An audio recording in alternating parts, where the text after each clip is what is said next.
Good morning student of class fourth. कल हमने मुंशी प्रेमचंद द्वारा रचित दो बैलों की कथा चैप्टर जो है कुछ पार्ट पढ़ा था। इसमें मैंने आपको बताया था जूरी नामक व्यक्ति के पास दो बैल थे, हीरा और मोती। जूरी उनसे बहुत प्यार करता था और उनके चारे पानी का हमेशा ध्यान रखता था। जूरी के पत्नी के भाई का नाम गया था।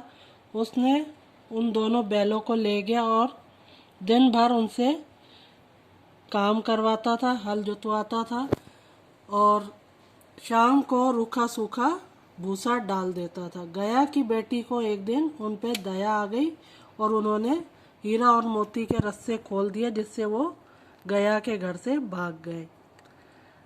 जब वो वहाँ से निकले तो एक उनको रास्ते में सांड मिला, तो सांड उनको उनकी ओर लपका, तो उन्होंने साहस से काम लिया और जिससे वो सांड घबरा गया और उन्होंने हीरा और मोती को छोड़ दिया। उसके बाद हीरा और मोती दोनों बहुत खुश हुए।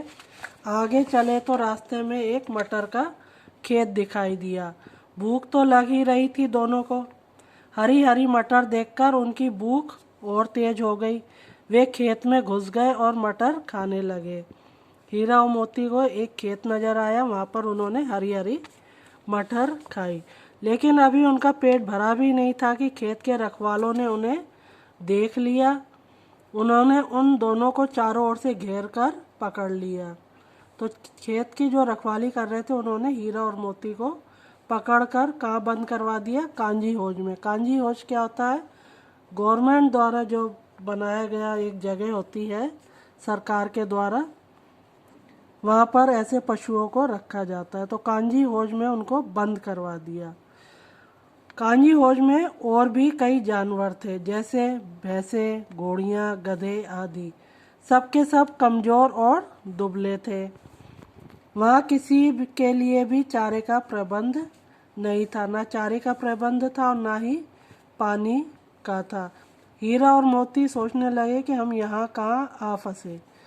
रात होने पर मोती ने हीरा से कहा कि दीवार गिराने का प्रयत्न किया जाए। तो इन दोनों ने जो है वहाँ की कांजी हौज की दीवार को गिरा दी। यह देखकर उनका उत्साह और बढ़ गया। उन्होंने और ज़ोर से चोटें लगानी शुरू की। दीवार में रास्ता बनते ही पहले तो घोड़ियाँ भागी, फिर भैंसें और बाद में बकरियाँ भागी। मोती ने गधों को भी सींग मार मार कर भगा दिया। उसने हीरा से भी भाग चलने को कहा, लेकिन हीरा ने मना कर दिया। मोती मन मारकर रह गया। सुबह कांजी हौज वालों ने देखा तो बड़ा उनको आश्चर्य हुआ कि इन्होंने सारे जानवर तो भगा दिए और खुद वहीं पर ही खड़े हैं। फिर उन्होंने हीरा और मोती को नीलाम कर दिया। नीलाम मतलब बेच दिया। नीलामी में सबसे ऊंची बोली लगाकर एक व्यापारी ने उनको हीरा और मोती को खरीद लिया। अब वह दोनों को लेकर अपने गांव की ओर चला। मार खाते खाते और भूख सहते सहते हीरा मोती बहुत ही कमज़ोर हो गए थे। उनकी हड्डियां निकल आई थी और भूख प्यास से वो बेचैन थे, व्याकुल। बैलों के में कुछ भी दम बाकी नहीं था। वह चुपचाप व्यापारी के साथ चलने लगे। लेकिन कुछ देर आगे जब वो देखते हैं तो उनको लगता है कि ये रास्ता तो जाना पहचाना है। फिर तो उनके में दम आ गया। वे तेजी से आगे भागे, आगे आगे बैल और पीछे पीछे व्यापारी। पर जब तक वे उन्हें पकड़ता तब तक दोनों बैल अपने घर पहुंच चुके थे। बैलों को देखकर जूरी को भी बहुत खुशी हुई। वह उनसे लिपट गया, ये देखिए। और जूरी की पत्नी भी बहुत खुश हुई उनको देखकर और उसने भी दोनों बैलों को चूम लिया। ये आपका जो है आज चैप्टर पाठ दो बैलों की कथा मुंशी प्रेमचंद द्वारा रचित आज ये कंप्लीट हो गई। अब हम इसकी बुक एक्सरसाइज शब्दार्थ और क्वेश्चन आंसर